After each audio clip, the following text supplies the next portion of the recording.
నమస్కారం. రాబోయే APPSC, TSPSC ప్రిలిమ్స్కి prepare అవుతున్న వాళ్ళందరికీ ఈ సెషన్కు స్వాగతం.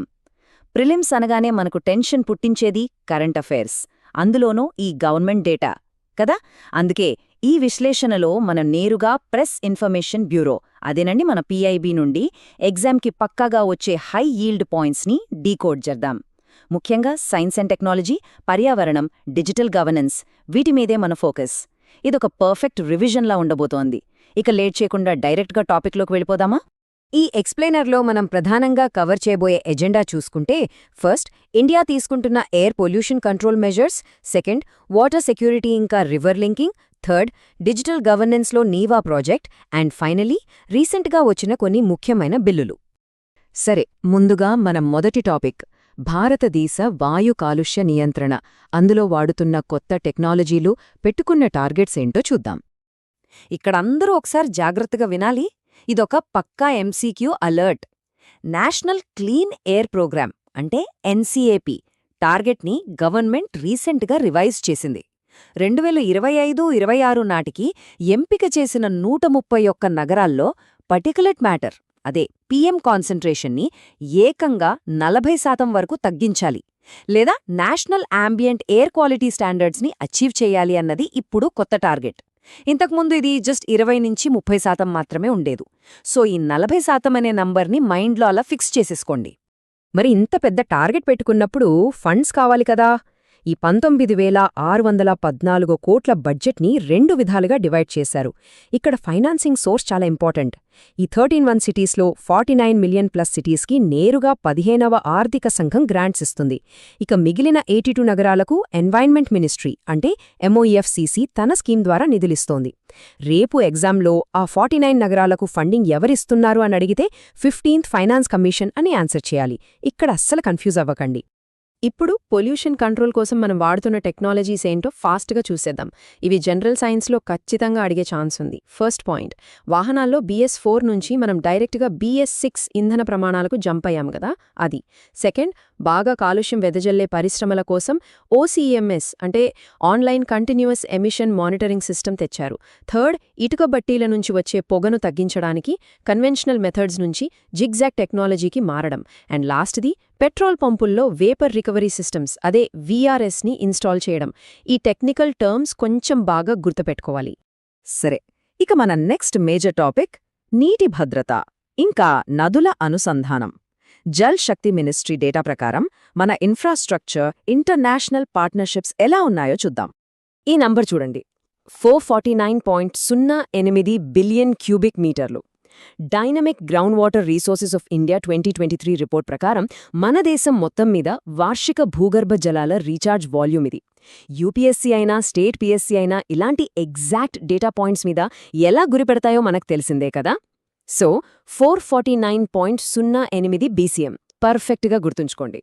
ఇప్పుడు కరెంట్ అఫైర్స్ పాయింట్ ఆఫ్ వ్యూలో ఒక క్రూషియల్ డెవలప్మెంట్ గురించి మాట్లాడుకుందాం. National mission for clean Ganga ఆధ్వర్యంలో ఉన్న మన రివర్ ఇనిషియేటివ్స్ ఇప్పుడు గ్లోబల్ లెవెల్కి వెళ్లాయి. దుబాయ్లో జరిగిన COP28 సదస్సులో గ్లోబల్ రివర్ సిటీస్ అలయన్స్, షార్ట్గా GRCAని అఫీషియల్గా లాంచ్ చేశారు. నదీతీర నగరాల డెవలప్మెంట్ కోసం ఇదొక ఇంటర్నేషనల్ ప్లాట్ఫామ్ అన్నమాట. ఈ అలయన్స్లో ఎవరెవరున్నారు అనేది ఆప్షన్స్ ఎలిమినేట్ చేయడానికి బాగా హెల్ప్ అవుతోంది. ఇందులో మన ఇండియాతో పాటు Egypt, Netherlands, Denmark, Ghana, Australia, Bhutan, Cambodia, Japan దేశాలున్నాయి. అలాగే ఫండింగ్ ఎవరిస్తున్నారంటే world bank, Asian development bank, ఇంకా AIIB నాలెడ్జ్ పార్ట్నర్గా ఫేమస్ కన్సల్టింగ్ ఫర్మ్ KPMG ఉంది. రేపు ఎగ్జామ్లో ఈ కింది వాటిలో GRCA ఫండింగ్ ఏజెన్సీ కానిదేది అని అడిగితే మనం ఈజీగా ఆన్సర్ చేయగలగాలి. ఇక నదుల అనుసంధానం, ఇంటర్లింకింగ్ ఆఫ్ రివర్స్ విషయానికొస్తే మన దేశపు తొలి ప్రాజెక్ట్ అయిన కెన్ బెత్వా లింక్ ప్రాజెక్ట్ బాగా ప్రోగ్రెస్లో ఉంది. ఇది గ్రేటర్ పన్నా టైగర్ రిజర్వ్ గుండా వెళ్తుంది కాబట్టి రీసెంట్గా 6,017 హెక్టార్ల అటవీ భూమికి స్టేజ్ 2 ఫారెస్ట్ క్లియరెన్స్ వచ్చింది. అలాగే దౌధన్ డ్యామ్ టెండర్ కూడా వేశారు. ఇంకో ముఖ్యమైన అప్డేట్ ఏంటంటే ఇక్కడ పర్యావరణ పరిరక్షణ కోసం గ్రేటర్ పన్నా ల్యాండ్స్కేప్ కౌన్సిల్ని స్పెషల్గా ఏర్పాటు చేశారు. దౌధన్ డ్యామ్ ఏ ప్రాజెక్ట్కి సంబంధించింది అంటే కెన్ బెత్వా అని టక్కున గుర్తొచ్చేయాలి. ఎగ్జామ్స్లో థీమ్స్ పైన క్వశ్చన్స్ రావడం అనేది చాలా కామన్ కదా. 8th India water week 2024 official theme ఇదే. సమ్మిళిత నీటి అభివృద్ధి మరియు నిర్వహణ కోసం భాగస్వామ్యాలు మరియు సహకారం. ఇంగ్లీష్లో చెప్పాలంటే partnerships and cooperation for inclusive water development and management. Climate change అవుతున్న ఈ టైంలో వాటర్ మేనేజ్మెంట్కి ఈ థీమ్ చాలా యాప్ట్గా ఉంది. సరే, మూడో సెక్షన్లోకి వెళదాం. పాలిటీకి, ఇన్ఫర్మేషన్ టెక్నాలజీకి లింక్ అయ్యే ఒక ఇంట్రెస్టింగ్ టాపిక్, అదే డిజిటల్ గవర్నెన్స్, ముఖ్యంగా నీవా ప్రాజెక్ట్. ఇంతకు ముందు మన అసెంబ్లీలో అంతా పేపర్ వర్క్, ఫైల్స్, అదేనండి మాన్యువల్ వర్క్ మీద డిపెండ్ అయ్యేవాళ్లం. కానీ ఇప్పుడు డిజిటల్ ఇండియా మిషన్ కింద నేషనల్ ఈ-విధాన్ అప్లికేషన్, షార్ట్గా నీవా అనే ప్రాజెక్ట్ వచ్చింది. దీని మెయిన్ మోటో ఏంటంటే వన్ నేషన్ వన్ అప్లికేషన్. అంటే మన దేశంలో ఉన్న చట్టసభలన్నింటినీ కంప్లీట్గా పేపర్లెస్ డిజిటల్ హౌసెస్గా మార్చేయడమన్నమాట. భలే ఉంది కదా ఈ కాన్సెప్ట్. మరి 2025లో ఈ నీవా ప్లాట్ఫామ్లో కొత్తగా ఏ అసెంబ్లీలు లైవ్లోకొచ్చాయో చూద్దాం. రాజస్థాన్, ఒడిషా, ఉత్తరాఖండ్, పుదుచేరి, అలాగే ఢిల్లీ. ఇక్కడ ఆసక్తికరమైన విషయం ఏంటంటే ఢిల్లీ అసెంబ్లీ వాళ్లు ఒప్పందం జరిగిన 100 రోజుల్లోపే ఈ పేపర్లెస్ టార్గెట్ని అచీవ్ చేశారు. వీళ్లతో కలుపుకుని ఇప్పుడు మన దేశంలో మొత్తం 20 సభలు కంప్లీట్ డిజిటల్గా మారిపోయాయి. Not a small feet. ఇక మన లాస్ట్ సెక్షన్లోకి వచ్చేశాం.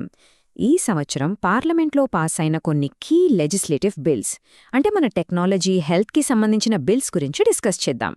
ఎగ్జామ్ పాయింట్ ఆఫ్ వ్యూలో ఈ 3 బిల్స్ చాలా క్రూషియల్.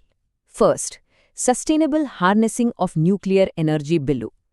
అణుశక్తిని కేవలం పవర్ జనరేషన్కే కాకుండా హెల్త్ కేర్ లాంటి వాటికి సేఫ్గా ఎలా వాడాలి అనేది దీని focus. Second, promotion and regulation of online gaming bill. ఇప్పుడు ఎక్కడ చూసినా ఈ స్పోర్ట్స్, ఆన్లైన్ గేమ్స్దే హవా కదా. వాటన్నిటినీ ఒక అథారిటీ కింద రెగ్యులేట్ చేయడానికి ఇది తెచ్చారు. ఇక థర్డ్, హెల్త్ సెక్యూరిటీ సేన్ national security cess bill. Public health ఇంకా నేషనల్ సెక్యూరిటీ కోసం మ్యానుఫ్యాక్చరింగ్ ప్రాసెస్ల మీద ఒక స్పెషల్ సెస్ వేసి ఫండ్స్ రైజ్ చేయడం దీని మెయిన్ థీమ్. ఈ కోర్ ఆబ్జెక్టివ్స్ని తప్పకుండా మైండ్లో పెట్టుకోండి. గవర్నెన్స్లో మరో అద్భుతమైన రికార్డిది. గవర్నమెంట్ ఆఫీసుల్లో పెండింగ్ ఫైల్స్ని క్లియర్ చేయడానికి తెచ్చిన స్పెషల్ క్యాంపెయిన్ 5.0 ఏకంగా 100% సక్సెస్ అయింది. ఇదెలా సాధ్యపడిందంటే కేవలం ఈ-ఆఫీస్, ఈ-హెచ్ఆర్ఎంఎస్, నీవా లాంటి డిజిటల్ టూల్స్ వల్లే. టెక్నాలజీని కరెక్ట్గా వాడితే అడ్మినిస్ట్రేషన్ ఎంత ఫాస్ట్గా ఉంటుందో చెప్పడానికి ఇదొక బెస్ట్ ఎగ్జాంపుల్. సరే, సెషన్ ఎండ్ చేసే ముందు ఒక చిన్న టెస్ట్. ఇందాకే మనం మాట్లాడుకున్నాం, దుబాయ్లో జరిగిన COP28లో వరల్డ్ బ్యాంక్, ADB ఫండింగ్తో పట్టణ జలమార్గాల నిర్వహణ కోసం లాంచ్ చేసిన ఆ స్పెషల్ ఇనిషియేటివ్ పేరేంటి? Yes, Global River Cities Alliance, GRCA. ఇలాంటి ఫ్యాక్ట్స్ని కనెక్ట్ చేసుకుంటూ చదివితే ప్రిలిమ్స్ ఈజీగా క్రాక్ చేయొచ్చు. అయితే ఒక క్వశ్చన్తో మిమ్మల్ని వదిలేస్తాను. భవిష్యత్తులో ఇలాంటి గ్లోబల్ ఇనిషియేటివ్స్, టెక్నాలజీస్ మన దేశ పర్యావరణ ముఖచిత్రాన్ని ఇంకెంతలా మార్చబోతున్నాయో కదా. ఆలోచించండి. నెక్స్ట్ విశ్లేషణలో మరిన్ని టాపిక్స్తో మళ్ళీ కలుద్దాం. ప్రిపరేషన్ స్ట్రాంగ్గా కంటిన్యూ చేయండి.